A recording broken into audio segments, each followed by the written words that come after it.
Bonjour à tous, nous arrivons donc au dernier exercice du CRPE de 2024 pour le groupement 1.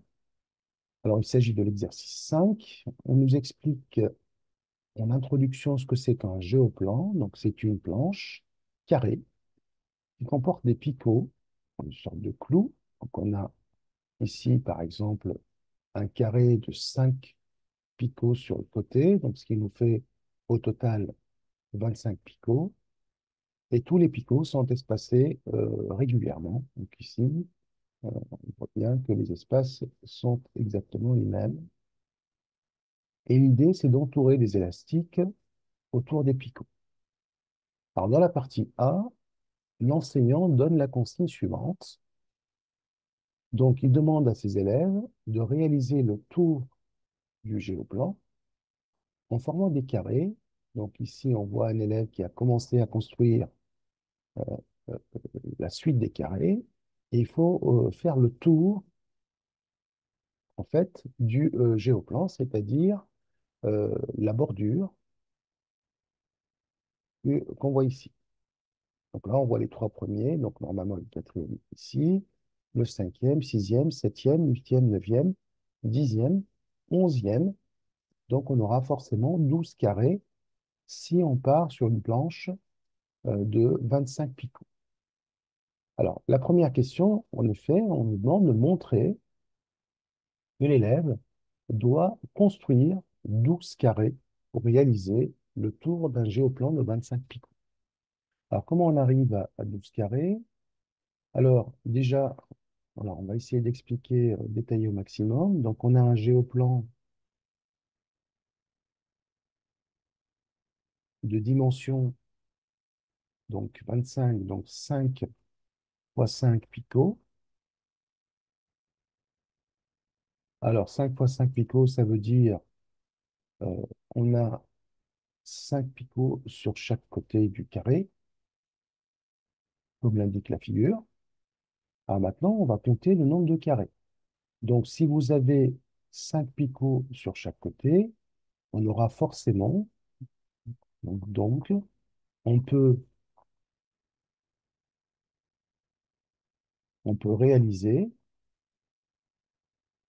avec les élastiques, on peut réaliser un, 2, 3, 4 carrés, puisque vous allez avoir 4 intervalles. Un intervalle, 2, 3, 4, donc 4 côtés, donc 4 carrés. Donc, on peut réaliser 4 carrés sur chaque côté. Je vous rappelle qu'on est en train de faire la bordure, hein.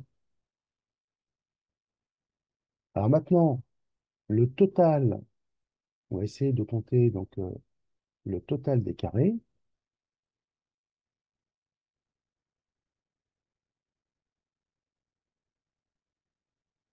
Alors, donc, si je prends le premier côté ici, donc j'ai 4 carrés. Je prends le deuxième côté, donc j'en ai 2 de 4 carrés, donc 4 fois 2 ou bien 2 fois 4. D'accord? Donc j'ai compté le premier bord ici, donc j'en ai 4, et j'en ai 4 ici. Alors le problème, que ces deux-là sont déjà comptés. Donc maintenant, qu'est-ce qui me reste sur les deux autres côtés? Il va me rester, eh bien, uniquement 2 carrés. Donc je fais mal le schéma, mais vous avez compris. Donc il va me rester uniquement 2, donc comme ceci, et 2 ici.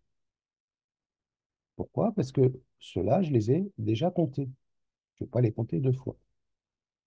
D'accord? Donc 2, ça veut dire ça représente plus 4 moins 2, hein. Donc 2, 4 moins 2. Et bien sûr, je vais multiplier ça par 2. Alors, donc je vous rappelle qu'on est parti d'une planche de 5 par 5 et on arrive à un nombre total de carrés pour faire cette bordure de 4 fois 2, les 4 et les 4, et les deux qui sont là, qui sont 4 moins 2 fois 2. Alors, on va essayer de calculer ça. Donc, 4 fois 2, ça fait bien 8. Ici, vous avez 4 moins 2, ça fait 2. 2 fois 2, ça fait 4. Donc, 2 plus 4, enfin 8 plus 4, pardon, ce qui nous fait 12 carrés pour former la bordure de ce géoplan selon la consigne du professeur. Très bien. Alors maintenant, on passe à la question 2. On nous dit déterminer le nombre de carrés nécessaires pour réaliser le tour d'un géoplan de 81 picots. Ben justement, j'ai tout détaillé ici pour qu'on puisse trouver le nombre nécessaire de carrés pour réaliser ce tour de géoplan de 81 picots. Alors, donc, je vais partir du début, de la consigne. Donc, 81 picots. Alors, ça représente quoi, 81 picots? Euh, je ne sais pas pourquoi je mets un accent circonflexe sur le haut. Euh, Ça représente un carré de 9 fois 9 picots.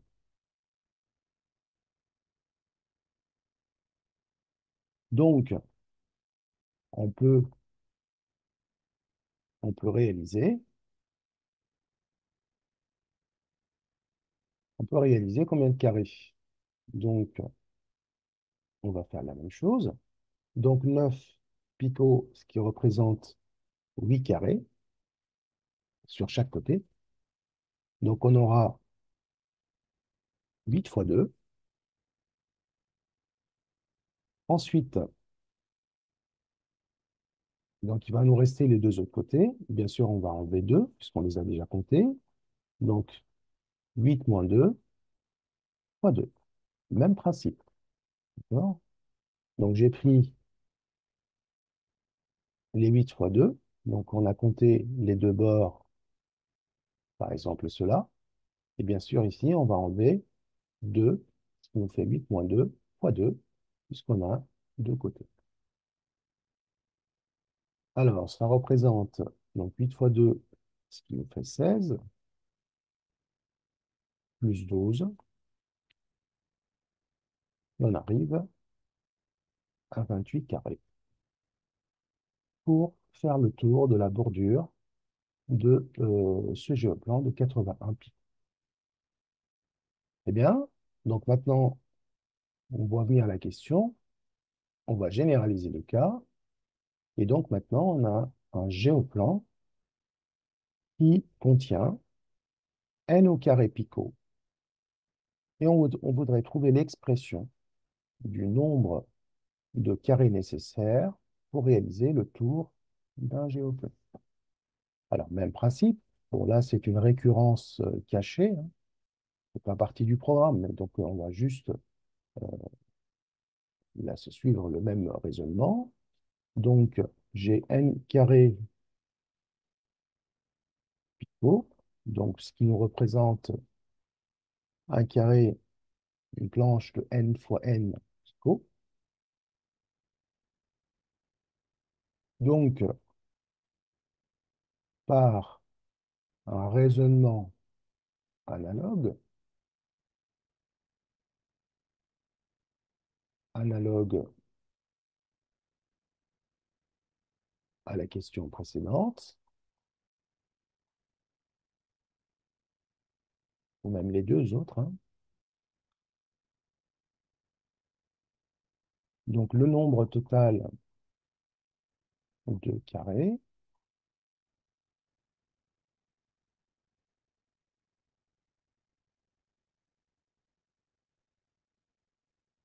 il sera égal à quoi? Donc, est égal.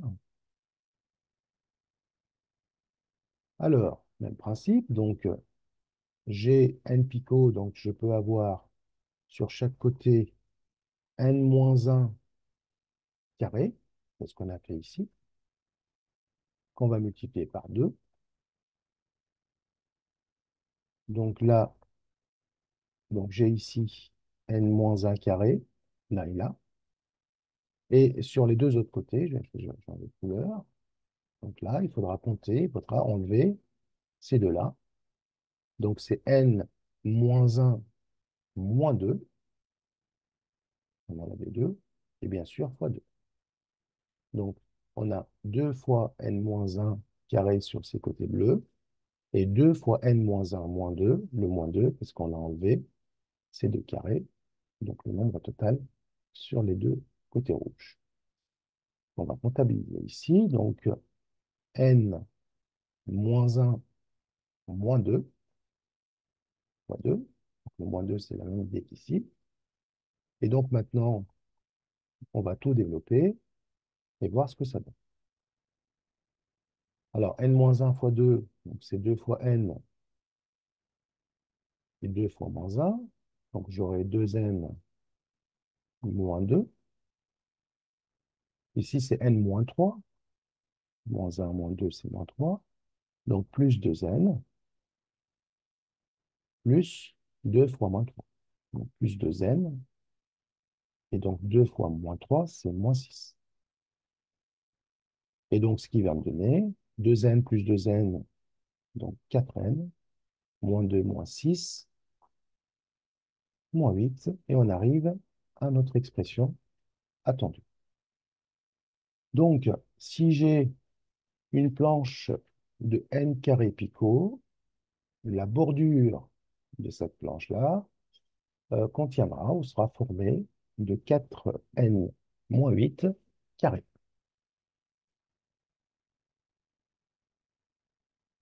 Dernière question de la partie A. On dispose d'un nombre d'élastiques permettant de construire 107 carrés. Donc, on pourra construire 107 carrés. Ici, on a le nombre de carrés. Et on voudrait savoir le nombre maximal de picots de ce géoplan. Alors, on sait que pour n carré picot, on peut construire 4n moins 8 carrés, selon la question précédente, d'après la question précédente. Donc, d'après la question. Donc, puisque je dispose de 107 carrés, bien, je vais écrire 107 égale 4n moins 8. Et donc, je vais résoudre cette équation pour trouver l'entier qui me permet, le plus proche, qui me permet de réaliser 107 carrés. C'est parti. Donc, 4n égale 107 plus 8, ça fait 115. Donc, n égale 115 divisé par 4. Et 115 divisé par 4 va me donner 28,75. Donc là, je vais prendre l'entier le plus proche, par valeur inférieure, évidemment. Et donc, soit n égale 28, c'est-à-dire ici, j'aurai 28 picots. Donc, quel est le nombre maximal de picots? Donc, le nombre maximal de picots pour cette planche carrée, bah, ça sera 28 multiplié par 28, parce que j'ai une planche carrée. Et ça va me donner 784 picots. Donc, au maximum, je pourrais utiliser 784 picots pour construire un nombre le plus proche possible, pour consommer le plus maximum de carrés euh, avec les 107 carrés que j'ai. On aurait pu nous dire ici on a 107 élastiques. À partir de cela, combien de picots va-t-on consommer pour cette question? Passons maintenant à la partie B. Alors, dans la partie B, l'enseignant propose aux élèves de réaliser librement une figure géométrique sur une planche de 25 picots. Les picots sont espacés de 3 cm. Donc, un élève réalise cette figure-là. On va négliger l'épaisseur des picots, supposer que c'est une épaisseur nulle. Et première question, on nous demande de construire cette figure euh, en vraie grandeur. Donc, alors d'abord, donc ici, on voit bien de quoi il s'agit, hein. Donc, donc ici, vous avez donc les angles droits, évidemment. Alors, donc, vous allez la construire en profondeur. Donc, ici, vous allez avoir un angle droit. Là aussi, si je trace ici, vous allez avoir un angle droit. Donc, j'ai un rectangle et un triangle rectangle. Donc, j'ai un trapèze rectangle. J'ai deux côtés parallèles. Et vous avez un angle droit. Donc, ça s'appelle un trapèze rectangle. Alors, pour les longueurs ici, donc ici, vous avez un espace de 3 fois 3. Donc, vous allez avoir 9 cm. Donc, 3 cm ici, puisque vous avez peu de picots. Et ici, vous avez un espace de 4 fois 3, donc 12 cm. Et ensuite, vous reliez les deux, et c'est terminé pour cette figure. La question 2, petit a, déterminer l'aire de ce trapèze rectangle. Alors, on va le faire de deux manières. Donc, où je me rappelle de la formule de l'aire d'un trapèze. Donc, base, la grande base, plus la petite base sur 2 multiplié par la hauteur. Alors, je vous rappelle que les bases, ce sont les deux côtés parallèles, la règle, le parallèle du trapèze. Et la hauteur, justement, c'est la distance entre ces deux côtés parallèles. Donc, les bases, c'est cela. Et la hauteur, si je la trace en vert, eh bien, la distance entre ces deux bases. Alors, du coup, on va appliquer la formule. Donc, la grande base, c'est 12. Petite base, c'est 3. Divisé par 2. Et on multiplie par 9 et la hauteur de ce trapèze. Donc, on arrive à 67,5, pardon, multiplié par 9, résultat intermédiaire, ce qui va nous donner une aire de 67,5 cm².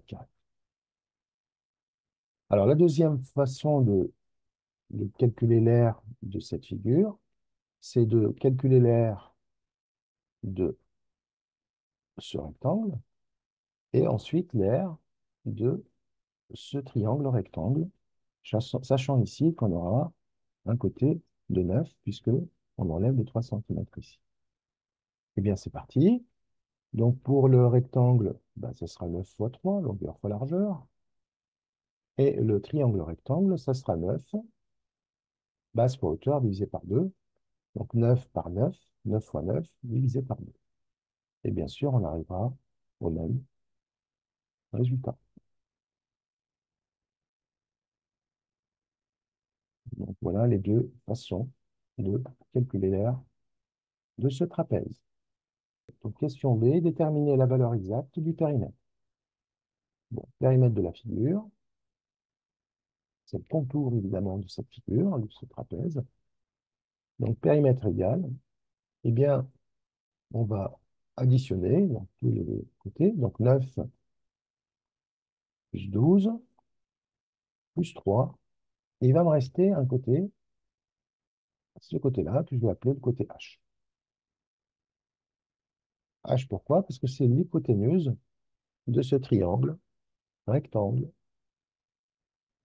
ici. Donc, H, alors, je ne vais pas rédiger toute la rédaction de Pythagore. Vous devez le faire, hein. Donc, nous sommes dans un triangle rectangle ici.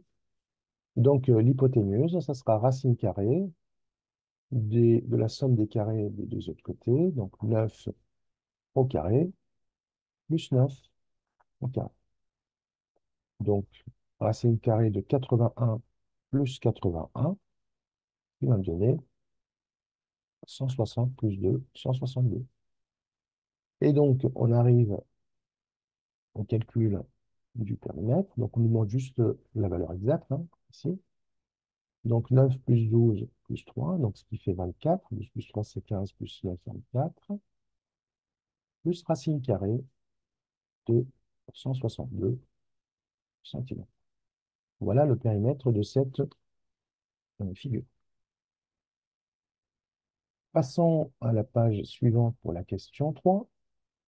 Donc, la question 3, c'est une question liée à Scratch. Donc, un programme réalisé sur le logiciel Scratch permet de construire la figure à ce trapèze. Alors, notre point de départ, c'est ce point-là. Et on nous dit que en prenant 3 cm pour 70 pas, donc l'espace ici entre deux picots, ça sera 70 pas, l'équivalent à 3 cm pour les questions précédentes. Et donc, on nous demande de compléter ce programme donc, par les lettres A, B et C. Et on vous dit également que le début du programme, s'orienter à 90, ça veut dire que on va marcher horizontalement de gauche à droite. Donc, on va partir de ce point vers ce point. C'est le début de la figure. Ensuite, ce point-là de coordonnées moins 140, 140, c'est le point de départ. C'est notre point de départ. Bon. Donc, on va avancer de 210 pas, c'est vrai. Donc, 3 fois 70. On va arriver ici. Et on va arriver ici dans cette direction. Enfin, je vais peut-être le mettre en bleu et en rouge. Enfin, je vais le mettre en rouge pour que ce soit plus visible. Donc, on arrive à ce point-là, en ce point-là. Donc, voilà. Et on est orienté dans cette direction. Alors maintenant, pour aller tracer le deuxième côté, on va tourner dans ce sens-là, 90. Bah, c'est bien ce qu'on a dit, donc là, c'est bon. Et on va avancer de 70 pas, ce qui est normal, puisque c'est 3 cm. Donc maintenant, on arrive ici, et on est dans cette direction. Voilà. Alors maintenant, on va tourner, évidemment. On va tourner de cet angle-là. Alors justement, donc ici, c'est la diagonale du carré, puisqu'on a 1, 2, 3 par 3. Donc cet angle-là, c'est la moitié de 90. Donc on va tourner de 45 degrés dans ce sens-là. Donc A, c'est 45 degrés. Ensuite, maintenant, cette longueur ici, on l'a calculée dans l'exercice précédent. Voilà. On va revenir récupérer H. C'était 24, non, c'était racine carrée de 162. Donc H, c'était racine carrée de 162. Pardon, je vais peut-être effacer ça, c'était moche. Ça a bougé. Voilà. Donc racine carrée de 162. Sauf que nous, on va exprimer ça en pas. On sait que 3 cm, ça correspond à 70 pas. Donc, on va faire un petit calcul de proportionnalité. Nous, on a racine carrée de 162. Voilà. Donc, racine carrée de 162, on va le diviser par 3 et on va multiplier par 70. Et on nous dit de donner le résultat, d'arrondir à l'unité. Donc, si on fait ce calcul, racine carrée de 162 divisé par 3 fois 70, ça va nous donner 297 pas. Et donc, une fois qu'on a changé la direction, on va marcher jusqu'à ce point-là. Et B, ça représente 297 pas. Alors, une fois qu'on est arrivé là, il nous reste C ici, et on a fini de répondre aux questions. Donc, il va falloir tourner de cet angle-là pour marcher 1, 2, 3, 4, 4 fois 30 fois 70, 290 pas. 280 pas. Alors maintenant, cet angle-là, c'est quoi? Eh bien, on connaît d'abord cet angle-là, parce que cet angle-là, c'est le même que lui. Si vous avez deux angles correspondants, 45 degrés ici, et donc là, c'est 180, puisque c'est l'angle plat, pardon, c'est l'angle plat moins 45. D'accord? Je répète, ici, cet angle-là est égal à 45, puisqu'on a deux angles correspondants, avec deux droites parallèles, donc qui sont de même mesure. Je peux l'expliquer sur ma copie. Et ici, il faudra justement enlever, soustraire 45 de l'angle plat. L'angle plat, on sait qu'il fait 180. Donc 180 moins 45, et donc on va tourner dans le sens horaire de 135 degrés. C'était justement la question C.